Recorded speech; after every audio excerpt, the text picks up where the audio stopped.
မင်္ဂလာပါခင်ဗျာရွှေပြည်နျူးကနေပြန်လဲကြိုဆိုလိုက်ပါတယ်ဒီကနေ့မှာတော့တနိုင်ငံလုံးကပြည်သက်တွေရောအမှုပညာရှင်အတိုင်းဝိုင်းကပါရင်းတထိတ်ထိတ်နဲ့စိုးရိမ်တကြီးစောင့်ကြည့်နေကြတဲ့မင်းသမီးချောပတ်ထရီရှာရဲ့သတင်းကိုအစအဆုံးတင်ဆက်ပေးသွားမှာဖြစ်ပါတယ်ဒါဟာတကယ်ပဲနှိပ်စက်ခံနေရတာလားဒါမှမဟုတ် marketing ဆန်ဆန်ဖန်တီးထားတာလားပတ်ထရီရှာတကယ်ပဲဘေးကင်းရဲ့လားဆိုတာကိုကျွန်တော်တို့နဲ့အတူအသေးစိတ်ကြည့်ရှုလိုက်ရအောင်ဗျာဖြစ်စဉ်ကတော့မလေးရှားနိုင်ငံကနာမည်ကြီး influencer တဦးဖြစ်တဲ့ Ismin ကကျွညာကွန်တန့်ရိုက်ဖို့အတွက်မြန်မာနိုင်ငံကမင်းသမီးပတ်ထရီရှာကိုကမ်းလှမ်းခဲ့ရာကနေစတင်ခဲ့တာပါပတ်ထရီရှာဟာကျွညာရိုက်ဖို့အတွက်မလေးရှားကိုတွားရောက်ခဲ့ပါတယ်ဒါပေမဲ့ပြီးခဲ့တဲ့မေလ9ရက်နေ့မှာတော့ပတ်ထရီရှာရဲ့ Facebook အကောင့်မှာရုံးမာလိုက်ကြတာဆိုတဲ့စာသားလေးတစ်ခုတက်လာခဲ့ပါတယ်ဒီစာသားလေးတက်လာပြီးမကြာခင်မှာပဲရဲမင်းလွင်ဆိုတဲ့အကောင့်တစ်ခုကနေ home recording video file တစ်ခုကိုတင်လာခဲ့ပါတယ်အဲ့ဒီဗီဒီယိုထဲမှာတော့ပတ်ထရီရှာကတစ်ဖက်ကလူကိုအတဲအတန်းအကူအညီတောင်းနေတဲ့အတန်တွေ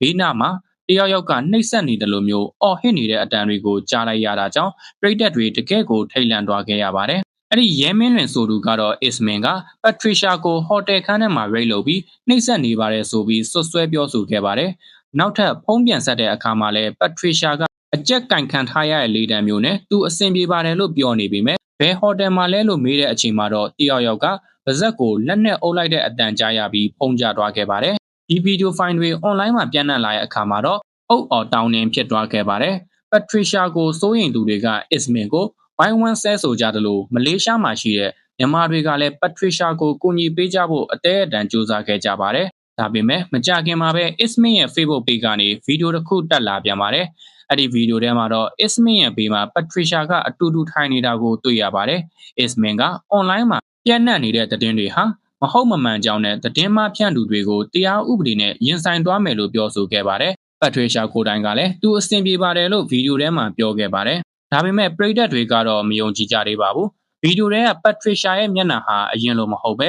ညှို့ငယ်နေတာတခုခုကိုအကြက်ကင်ခံထားရတယ်လို့ဖြစ်နေတာတွေကိုထောက်ပြခဲ့ကြပါတယ်။နောက်ထပ်ဗီဒီယိုတွေမှာလည်းသူတို့နှစ်ယောက်မလေးရှားအနှံ့လဲပတ်နေတဲ့ပုံရိပ်တွေတက်လာပေမဲ့ပြည်သက်တွေရဲ့စိတ်ထဲမှာတော့ဒွိဟတွေကပိုများလာခဲ့ပါတယ်။ပတ်ထရီရှာရဲ့ Facebook post ကဘာကိုဆိုလိုတာလဲ။ဖုန်းထဲကအကူအညီတောင်းတဲ့အတန်တွေကရောဘာလဲဆိုတာကိုမေးခွန်းထုတ်နေကြပါတယ်။နောက်ပိုင်းမှာတော့ပတ်ထရီရှာကဗီဒီယိုတစ်ခုထဲမှာအဲ့ဒီ recording file တွေကအတန်တွေဟာသူ့မူးနေလို့ပြောမိတာပါတွေလို့ရှင်းပြခဲ့ပါတယ်။ဒါပေမဲ့ဒီရှင်းပြချက်ကပြည်သက်တွေကိုပိုပြီးတန်တရားဖြစ်စေခဲ့ပါတယ်။ပိုပြီးစိုးရင်စရာကောင်းတာကတော့ပတ်ထရီရှာရဲ့မိခင်ဖြစ်သူကသူမဟာနှလုံးရောဂါရှိသူဖြစ်လို့တမိဖြစ်သူကိုအယမ်းစိတ်ပူနေရကြောင်းအခုထိအဆက်အသွယ်မရသေးတာကြောင့်အမြန်ဆုံးဆက်သွယ်ပေးဖို့ Facebook မှာတောင်းဆိုလာခဲ့တာပဲဖြစ်ပါတယ်။ပြည်သက်တွေကတော့ထပ်ပြီးမေးခွန်းထုတ်လာကြပါတယ်။ပတ်ထရီရှာအဆင်ပြေတယ်ဆိုရင်ဘာလို့မိခင်ဖြစ်သူနဲ့အဆက်အသွယ်ဖြတ်ထားတာလဲ။ဘာလို့သူ့ရဲ့ကိုယ်ပိုင် Facebook အကောင့်မှာ active မဖြစ်တော့တာလဲ။ဒီလောက်ပြဿနာတွေဖြစ်နေတာကိုဘာလို့မြန်မာပြည်ကိုချက်ချင်းပြန်မလာတာလဲဆိုတာတွေပါပဲ။ Ismin ကလည်းပတ်ထရီရှာကိုသူ့ဘေးကနေအခွာမခံပဲ